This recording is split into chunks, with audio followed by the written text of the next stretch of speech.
l'article 70 et l'article 220 verrouillent toute tentative de troisième mandat. Donc pour ça, il faut carrément changer la Constitution. Et si vous avez suivi, réponse journaliste, il a toujours dit, et il a répété, moi, je suis prêt à faire un troisième mandat si le peuple me le demande. Vous voyez? C'est-à-dire, il a dit toujours, je suis à la disposition du peuple. Si le peuple me demande, je vais naturellement dire oui. Et c'est là où encore une preuve de plus de ce que je suis en train de dire, qu'il est dans il est dans une réalité qui n'est pas la vraie réalité. Parce que s'il savait que la majorité n'est pas acquise à lui, c'est-à-dire ne lui est pas acquise, pourquoi? Parce que, comme il l'a dit, il dit que le changement de la Constitution viendra par le peuple, qui soit, disons, la majorité du peuple, balingi changement. Et il a même été très méchant envers ceux qui combattent ça en disant, oui, c'est pas parce qu'il y a 3 pelés, 2 tondus qui s'opposent à ça que Bissotorosa l'a voté. Et là où il se met le doigt dans l'œil, c'est de penser que, comme je l'ai dit, qu'il est populaire et que le peuple est derrière lui. En fait, il faut comprendre sa stratégie. C'est très subtil et c'est très rusé. Il est en train de distiller depuis déjà 2 ans. D'abord, il a commencé par vous distiller l'idée qu'il faut changer de constitution. Au début, quand il a dit ça la première fois, à force d'en parler, maintenant, les gens sont habitués. OK, pourquoi pas, etc. Donc, il commence déjà à y avoir un changement dans la mentalité des gens. Mais ce qui est encore plus subtil, c'est... Ouais, bon, avec aussi, c'est vrai, l'appui de certains pasteurs, mais c'est même pas tellement ça. Le plus important, c'est de comprendre la stratégie qu'il est en train de mettre en place. C'est-à-dire que changement à constitution, Anna, il va pas le faire, il ne veut pas le faire de manière brutale, à la manière de Joseph Kabila. De manière brutale, il y aura confrontation. Donc, aligné à la manière, comment dirais-je, si je peux dire sournoise, c'est-à-dire petit à petit de distiller l'information et en même temps d'essayer de faire en sorte que ce changement de constitution devienne populaire. Et c'est là où il se met un peu le doigt dans l'œil parce que la population, malgré tout ce qu'il peut dire, n'est pas, en tout cas en sa grande majorité, acquise à cette idée.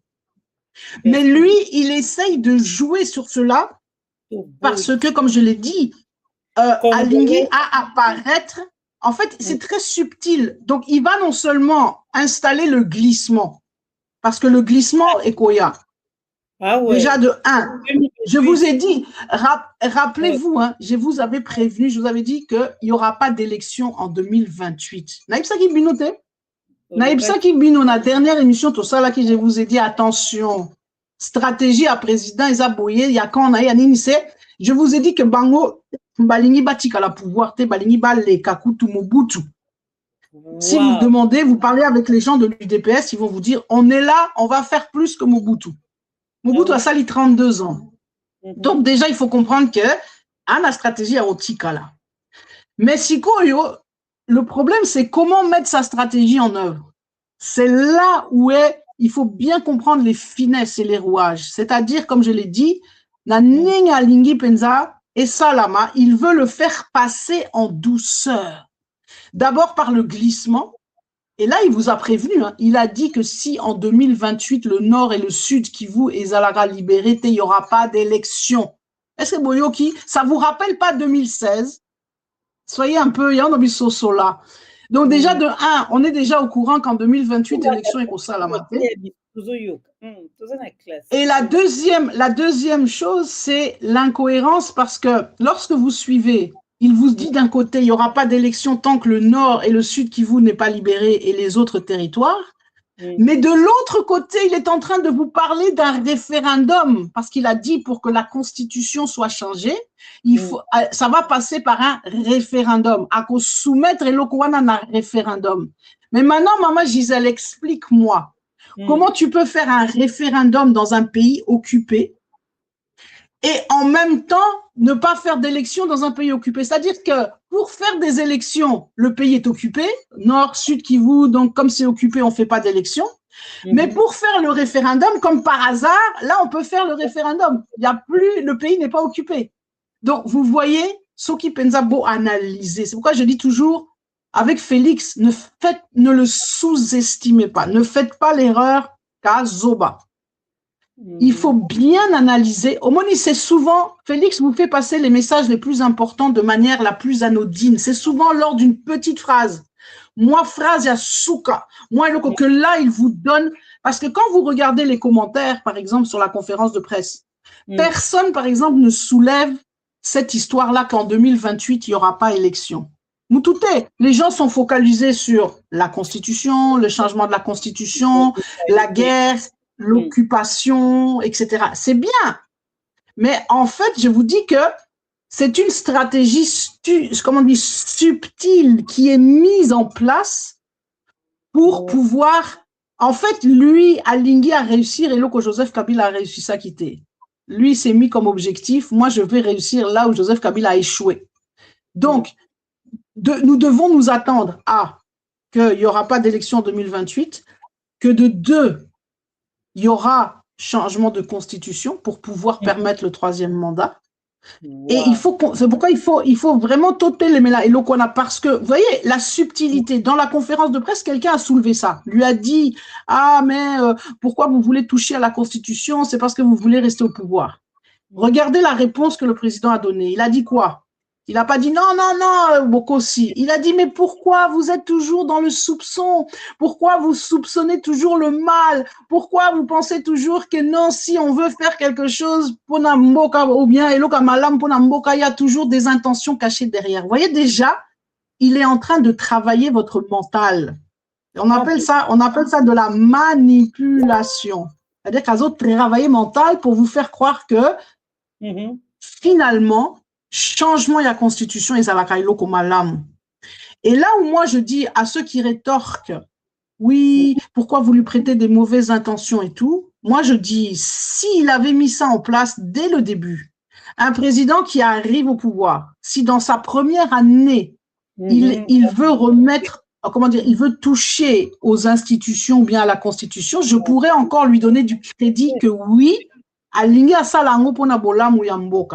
mais un président qui vous parle de changement de constitution en fin de mandat, en tout cas, tous à la zobate, c'est que derrière, il y a une intention, il y a une logique derrière ça. Donc, Yangona Penza, il faut comprendre que nous avons affaire à un gouvernement qui, veut rester au pouvoir, ok? On peut dire c'est légitime, c'est leur droit, comme on dit, à la guerre comme à la guerre. Chacun essaye de rester le plus longtemps possible, mais qui va faire en sorte que, en fait, il va chercher une légitimation à ce prolongement de pouvoir, à cette idée-là de glisser ou bien de changer. Donc, il y a un lobby, c'est pourquoi je dis toujours, il faut vraiment analyser les choses, non pas avec l'émotion, mais à froid. Et de bien s'intéresser à tout ce qui est dit. Même s'il donne l'impression qu'à l'Obaraba phrase, Moko Yassins, ou bien comme si les phrases sortaient sans qu'ils réfléchissent, en fait, il sait ce qu'il fait. La seule chose, tu vois, il est entouré d'une équipe de communication qui n'est pas mauvaise. Ça, il faut le dire, ok? Bato Penza baza autour na niveau à communication bazalarama BT en termes de stratégie, je dis bien. Je dis pas en termes de communication, etc. Et ça, c'est important de comprendre ces choses-là. Là, je suis pas d'accord. Baza ma case. Ta communication, non. J'ai bien dit, hein, Maman Gisèle. Nalobi, oui bien, j'ai parlé de stratégie. Je n'ai pas parlé de la manière de parler ou de communiquer une idée ou bien. Toujours tout est ma bémère clou. Moi je mets. Nalobi, non, oui bien, maman Gisèle, c'est ça? Oui, bien sûr. Au moins, quand tu analyses, il faut, comme j'ai dit, analyser à froid. C'est-à-dire que quand je dis que la stratégie, il y a bien entre guillemets. Ça ne veut pas dire que je suis d'accord, que je partage, que je ne vais pas combattre ça. Si la prise de position que je prends est de dire il faut que je combatte ce système, ok? Mais pour combattre, faut que je reconnaisse qu'est-ce que j'ai en face. Alors, quand je parle de stratégie de communicationnelle, c'est comme je l'ai dit, c'est derrière les phrases dites, derrière les mauvaises, comment dirais-je, la mauvaise communication en termes communicationnels, qu'on pourrait dire ceci ou cela, il y a une stratégie mise en place qui, elle est sournoise, elle est, comment dirais-je, elle est très intéressante.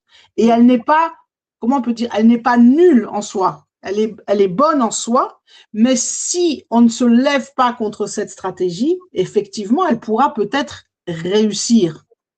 C'est pourquoi il faut tirer, comme je dis toujours, j'aime bien toujours un peu tirer la sonnette d'alarme pour en fait nous faire réfléchir et d'analyser ce que nous voyons afin de nous donner les bonnes armes pour combattre. Parce que côté les macaques, pour dire Félix Ada, Mabé, Félix Zoba, Félix je sais pas quoi, Niamanayo, tout ce que tu veux, ou bien Félix Amoulouba, tu vois ce que je veux dire?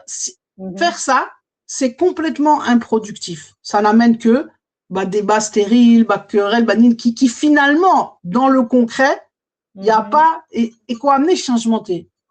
Mais essayer de comprendre l'esprit, la stratégie, les choses qui sont mises en place et de là de les combattre, c'est là où c'est gagnant. C'est ce qu'on faisait dans le combat avec le Rwanda. Au début, quand il y a 30 ans, personne ne pouvait écouter quelqu'un comme Papa Honoré. Il passait pour un fou, il passait pour un uberlu, il passait pour quelqu'un d'aigri, il passe tout ce que tu veux. Mais Lelo, tout le monde, même ceux qui le détestent, en tout cas ne peuvent pas dire le contraire, tout le monde reconnaît que tout ce qu'il avait dit, Eza Penzaya Solo, tout ce qu'il avait dit est en train de se réaliser. Donc, comment est-ce qu'on combat? En fait, vous voyez, aujourd'hui, on garde quoi des marches et des choses qu'on a faites, c'est bien. Je ne dis pas qu'Ezalaka Mabé, et c'est très bien d'avoir fait des marches, de faire tout ça. Mais ce qu'on garde profondément, c'est finalement les écrits de Papa Honoré, les vidéos qu'il a faites où il nous démantelait, step by step, il était en train de démanteler un système. Donc, la dénonciation, c'est en même temps lorsque je démantèle la stratégie adverse. C'est là où je la combats puissamment et intelligemment. Mais si je suis simplement dans l'émotion pour dire que je te ou na yinio boye aux as et surtout